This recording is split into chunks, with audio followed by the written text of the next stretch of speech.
Okay, good afternoon. Oh, that was weak. Good afternoon. Good afternoon. Thank you. Thank you for joining us today in the panel discussion Uncovering Why We Cover. My name is Michael Mortius. I'm the Dean of Learning Enrichment and College Readiness. I'm also the club advisor for the Muslim Student Association. Okay? This event is sponsored by the MSA and the Moraine Valley Community College Library, and I'd like to thank Julius Allen. Where's Julius? Back here, the president of the MSA, and Troy Swanson from the library. Thank you very much for sponsoring this event. Okay?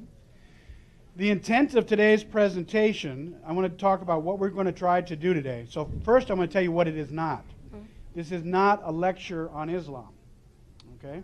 It's also not a debate. Okay? What it is, and I only get to use this word about once a year because they get mad at me when I use it. It's a phenomenological look into something that many people are very curious about. What is phenomenology? Is it a nice word? Is it a big word?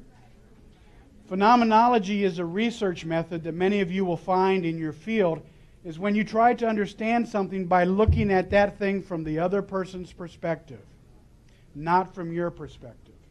So that's what we're here today from. We're having a rare opportunity to listen to some young women from our community, people you may know or will know, talking about this issue. Okay?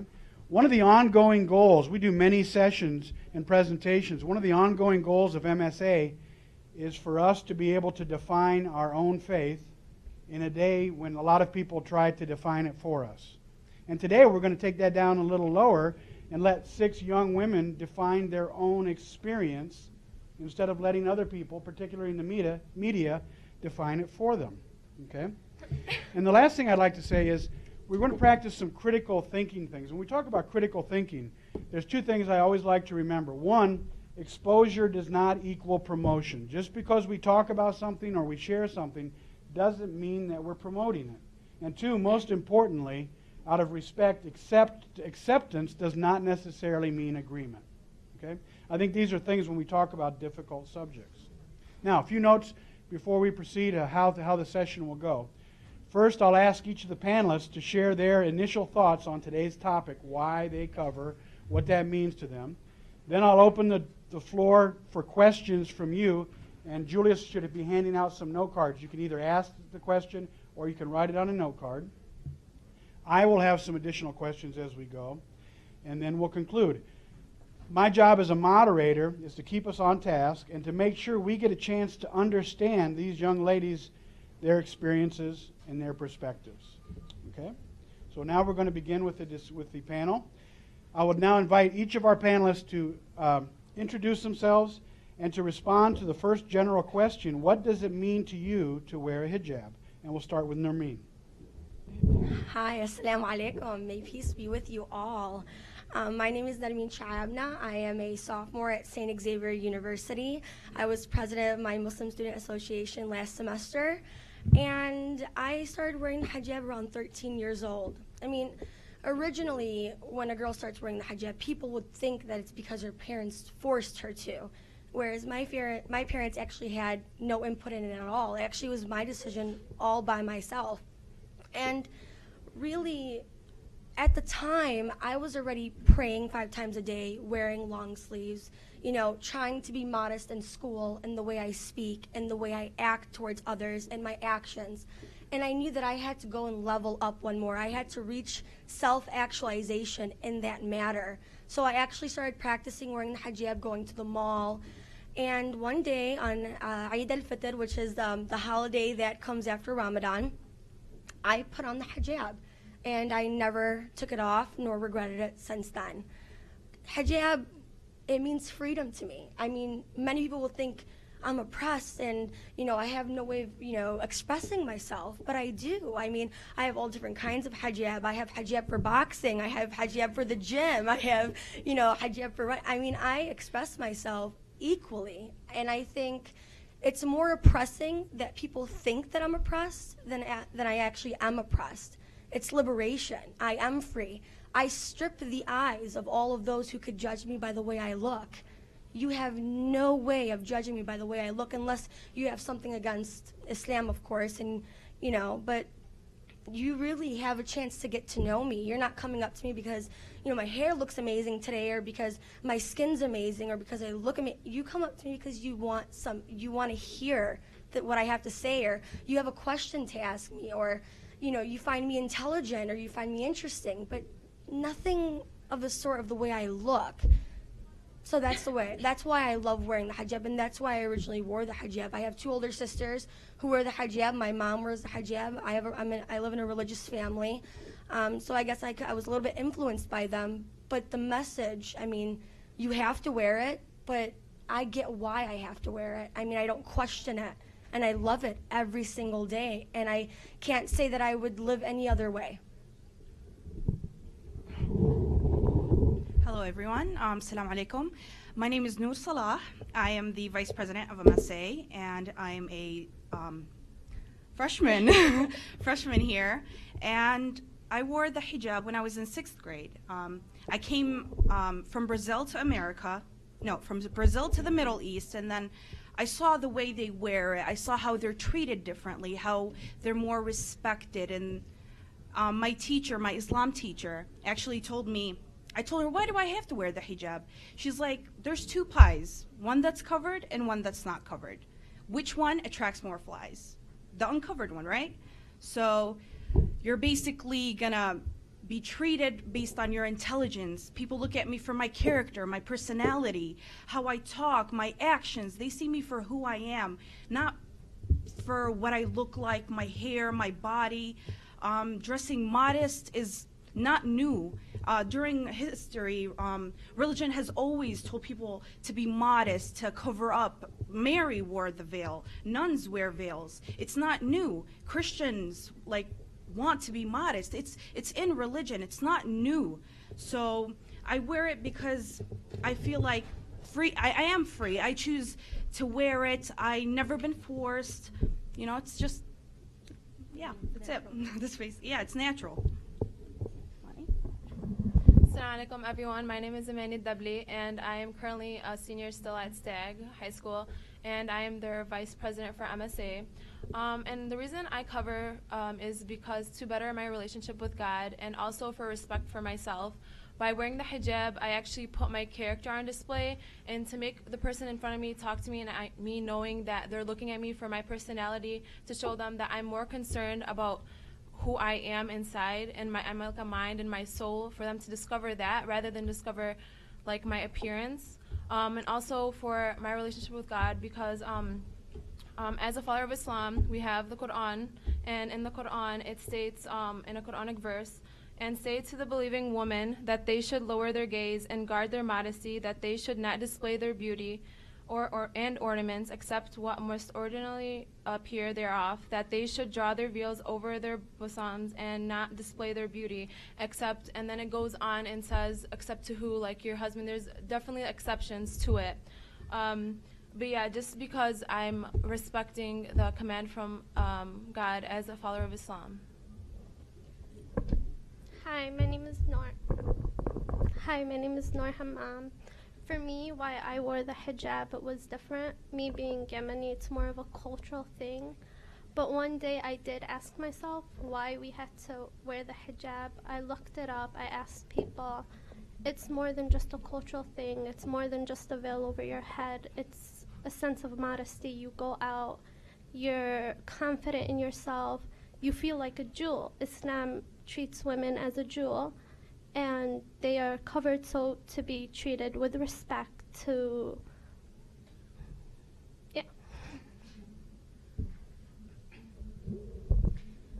Assalamu alaikum. My name is Nadine. It's my 4th semester here at Moraine Valley, and I'm a member of the MSA. First and foremost, I would definitely say the reason why I wear the hijab is ultimately for the sake of Allah subhanahu wa ta'ala, for God. And I feel like it just makes me closer to my religion, and I know that Allah subhanahu wa ta'ala knows what is best for me, what is best for the Muslim women. And we as Muslim women in Islam were viewed, like Noor said, as jewels. I mean, I look at modesty as a form of, it's almost like a shield, it's like you hold it, and not necessarily that you hold it, but it may be like a piece of material on your head, but you can't even explain the spiritual feeling that you get when you wear it. From even a very early age, one day literally I woke up and I said, Mom, Dad, khalas, that's it. I want to wear the hijab. And they told me, they said, okay, we support you, we back you up 100%. Obviously this is within the religion. But they told me, they said, okay, when you go out there, just know that there's people that are going to judge you based off of it. And I said, okay, well, you know what? My fear comes from God. It doesn't come from the fear of people. And so I remember I literally walked into school one day, and I was the only Muslim girl in my whole 8th grade class, and literally every single person that was in the hallway that day, they all stared at me. It was like just someone walked in and they didn't know what to expect. I had one of my very good friends, she's non-Muslim, and in all honesty, I was kind of afraid to see like her reaction, that maybe she would look at me a little differently, but no, she treated me just the same. And I told them, I said, you know what, this symbolizes who I am and what I believe in, my morals, my value, my faith, and I wear it with pride. This is me. And automatically it's like when you wear the hijab, what it represents is, okay, yes, a Muslim woman, that's obvious, but it's almost like you demand respect. It's almost like someone just looks at you, for who you are, and you don't have to necessarily flaunt your you don't have to show your hair or your beauty. People fall in love with you for what you have to offer, your personality. And I think that's one of the greatest things about it. Alhamdulillah, it's been about 7, I guess you could say 7, 8 years, and it's truly, truly a blessing. Good afternoon, everyone. Assalamu alaikum. My name is Fatma Hagazi. I am from Egypt. I was born and raised there. I almost there now 2 years. This is my 4th semester, my major human resource management, and I work on campus here in the tutoring center. I have much more maybe to add it for what they have just said, but simply Islam is my religion, and when it comes to commitment to as a command from God that I should wear a hijab at a certain time, usually is 13 to 14 years old. I started to wear hijab because I get so many questions around the time. When I go to junior school, it was Coptic school. I found some sisters and some instructors, they wear hijab, maybe in different styles than ours, but still they wear hijab. So I started to ask some friends and to ask, of course, my mothers, so why you wearing hijab? And when I see my mother, she's praying, so I just put a scarf over my head, and I want to understand what that means. So she started to explain for me, what is hijab? Hijab is not just only a scarf to cover your head. It's more than that. It's go beyond. It's a commitment to yourself that you try to represent your religion. In your attitude, you cannot be Muslim and wearing hijab, and at the same time, you can be lie, can cheat. You should represent your religion in a good, outstanding way. How you can be a good student, how you can be the best employee, how you can treat everyone, how you communicate with people, especially opposite side, how you can keep distance. Like when you are driving, you have to keep distance with the other car, especially the same thing. You have to always keep distance with the opposite side. So how you talking with males, and you still looks friendly and nice. What I found about hijab also, that you can looks beautiful, but you can keep, if you want to look super beautiful, super attractive. That can be happen at home. You are free to dress the way you like. You can put makeup, you can use perfumes, you can dress the way you like in front of family. Of course, you can be super beautiful, super attractive for your future husband. So hijab is not makes you frustrated. You have your freedom, you're free to present yourself. It gives you the valuable and respectful that you can show yourself in very interested way for everyone. So now I feel like people, they communicate with me for my charisma, is not for my appearance. So hijab is just a commitment to myself and for the sake of Allah that I will try and do my best to be a good Muslim. Thank you. Thank you, ladies. Before I open up to questions, I have one because we've talked a little bit, and I'd like them all to address this. Can you tell us about any unusual, funny, odd, strange questions or comments people have talked to you about the hijab? I got this, Mike. Like I said, I put on the hijab when I was 13, and we all know how 13-year-olds can act sometimes. So my first day of school, I sat in my usual seat for science, and Danny, who sat behind me, says to me, "I'm sorry, that's Nermeen's seat." And I said, "Well, I am Nermeen." He's like, "Whoa." And he asked, "Do you sleep in that?" And I said, "Does a nun sleep in her habit?" Because she doesn't. So I said, "No, I don't sleep in it." But I've also gotten certain things like, do I shower in it? No. Does my brother get to see my hair? Of course. For the record, men, basically, if you are able to marry anybody, such as a cousin or another male, then you have to wear the hijab in front of them. In sense of intermediate family, like brother, uncle, such things like that, then of course you could take off your hijab. But there's a lot of confusion about that, about when you could wear the hijab, and it's cousins and any male who's that you're allowed to marry in Islam, and you're generally just allowed to, you do have to wear the hijab in front of them. But those are some interesting moments I've had. Some I won't share because they just hurt still, but I'll have the other girls share with you because I know they have some interesting moments. For me, it's the same thing. The garbage. They asked me. They called it like a garbage bag. Why do you have this garbage bag on your head? Or I had a lot of criticism and bullying with it, but it made me stronger for who I am. And yeah, it's simple questions like, do you shower in it? Do you sleep in it? Just same thing. I never got like crazy questions, but that's pretty much it. I don't know what they asked you. For me, I was very fortunate because I grew up I live here, near here. And I grew up in a community where they're more accepting, so I really didn't have any disrespectful questions, but I really did have some weird serious questions like, do I pre-pierce my head before at birth so the pin could go inside of it? Or I got this strangest one actually.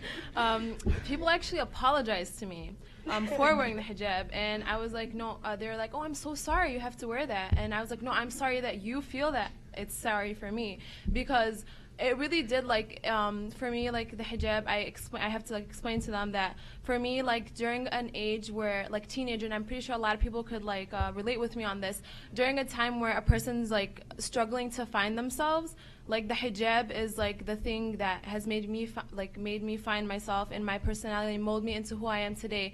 So I just made them understand that. So I'm you could pity for me anything else except the thing that's made me who I am. Other than that, there's no other weird questions I've got. Just like them. For me, I wish they asked me questions, but I would get teased, taunted. I wore it in 8th grade. People would pull it off my head. They would ask me if my mom wiped the table with it, and then I put it on my head. I used to come home crying, and then my family took me back to Yemen, explained to me what hijab is, and I came back and I'm confident in myself, and I really don't care what people say about it.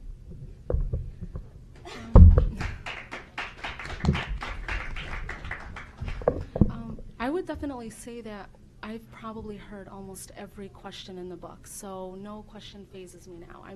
I think it's sometimes you get genuine, okay, they want to know, you know what I mean? They really want to know, so it's not like they're trying to be rude about it.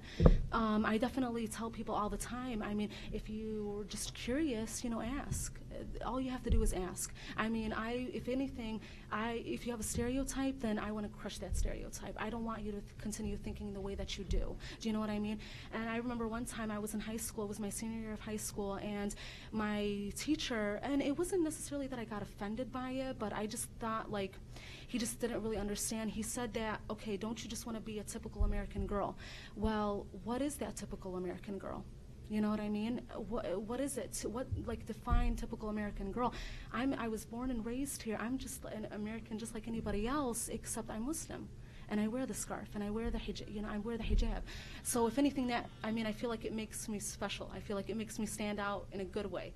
But yeah, you get the typical questions: do you sleep in it? Do you shower in it? I think one time, I don't know, just really weird stuff. I can't even think about it on the top of my head, but if I had $1 for every time someone asked me, I'd be rich. Yeah. Okay, one of the questions I have been asking, especially with international students, so one student asked me, okay, so now you are far from your family and country, why should you wear hijab? Okay, I wear hijab because I'm Muslim, and I believe and I'm proud to have hijab on. She said, okay, but so I found out that some students, they think that we are forced in our country to wear hijab, or maybe my family forced me to wear hijab, which is not. One of the other question, especially when I go in a store, maybe I found a little girl and she asked me, okay, it's summertime, it's hot, aren't you hot? Why don't you take the scarf off and then wear your hijab again in winter? No, I can't. It's like for every relationship, once you have it on, you cannot take it off. But you have to make the right decision. Once you agree to wear a scarf, so you completely understand that's a responsibility. You cannot take it off anymore. Thank you. Yeah, thank you. We talk a lot about the questions we get as Muslims or any type of community we're in. We talk about the difference between good faith, honest questions, and those questions that are not. And having said that, it is our job as the Muslim Student Association to let people ask questions. So having said that, I'll let you ask questions to the panel. What questions do you have? Stand up so we can hear you, please.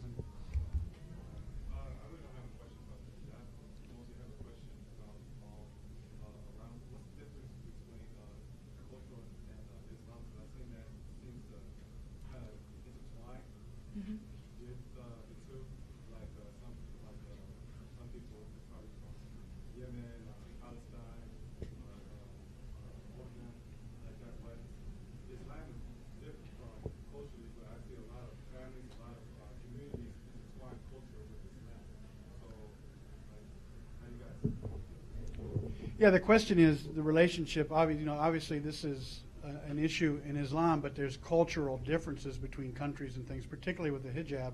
So, if you'd like to respond to that question about the differences in cultural expression, maybe. Okay. You're right. There is a lot of there's not really a filter that, some people who don't know much about the Arab culture in Islam, there's not really a filter that they would see between, being Arab or, Egyptian or anything, and then Islam.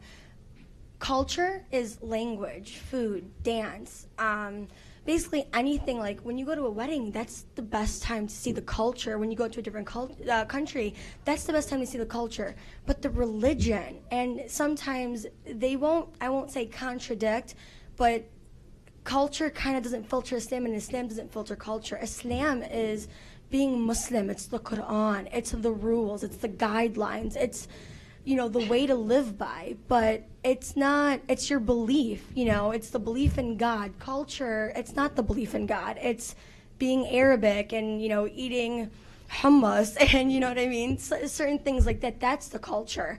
I know that sometimes, in Islam it says, music isn't, supposed to enter your ear, at least certain types of music. And I know in our culture, we love music. We have all these different types of music and all these artists that we love. So there is a kind of a standby. But what's important to know is Islam is one thing. Whatever the Quran says, you follow it. The way the hijab is in the Quran is the way you're supposed to wear it, culturally or not culturally, whether you're from Egypt or Pakistan or Yemen or from Jordan or Palestine. The way to wear the hijab is the same way for everybody. Now, that's not to say that everybody here wears the hijab the same way. They don't, and that's the culture part. You know what I mean? When sometimes I know I had a friend who used to wear the hijab in a kind of an Indian style, where her ears would show and she'd wear earrings and her neck would show. And she knew that wasn't the right way, but she said, well, what am I going to do? I grew up in this kind of culture. But in essence, Islam is Islam, you know what I mean? So those rules, they don't get filtered by culture. It's the same thing. It stays the way it's supposed to be. But sometimes culture can interfere with someone's religion, especially in a Western area. So that's what I have to say about that. Basically. No comment. Would anybody else like to address this? Yes, please. Just simple, what she said is, when it comes to hijab, it's a commitment to, as we all said about Islam. So you have just to all you can to show is your face and your hands. how it look like, the style, the color, that's a different culture issue. You can go through that then. But talking about hijab, it just you have to show your face and hand. I don't know if that's clear enough for you or not. That's from the religious perspective. But from the cultural perspective, feel free how it looks like. Like you can see many different, if you look around you, you will find people from different cultures has different style of hijabs. Thank you. Yeah, I think it would definitely have to have a balance between the two. Then, you know, because if you don't, you're just gonna, I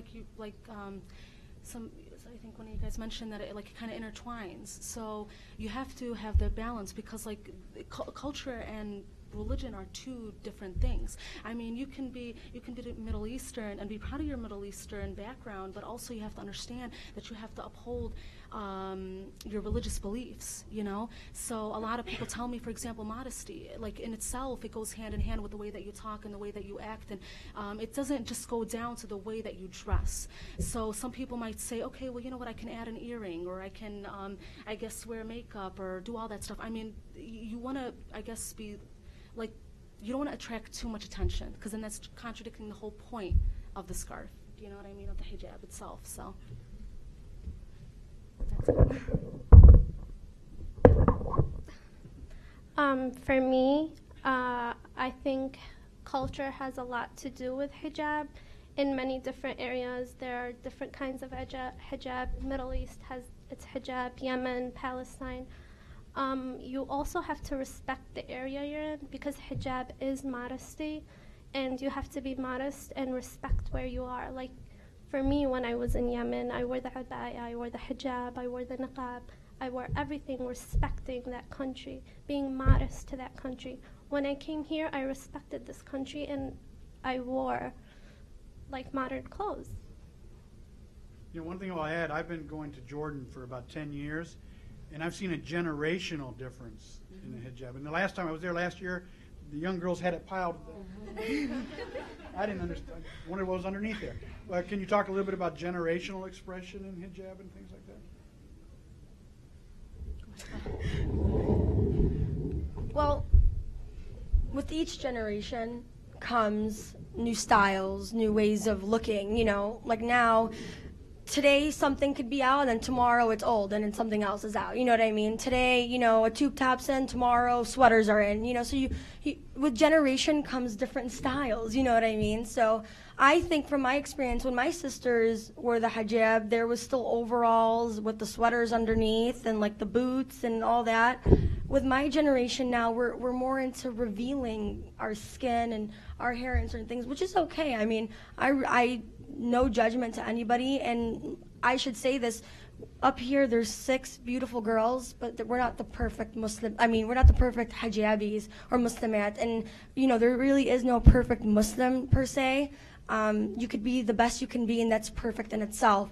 But to go on, with each generation, the hijab will change, because with every time you look at yourself in the mirror, you're going to want to change yourself.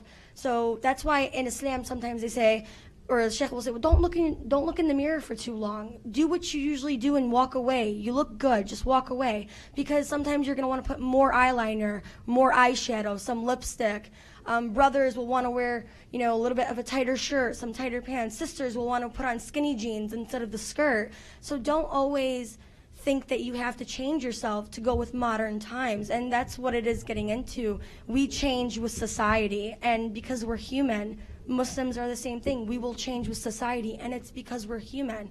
So I think sometimes it's always good to go back to what you know, and that's the Quran, and how the Quran tells you to be, which is to be modest in all forms of hijab, which is the way you speak, the way you act, the way you look, how people should perceive you. You know, we get accounted for, and on the day of judgment, God will account you for everything, for pointing at someone in the wrong way or looking at someone in the wrong way.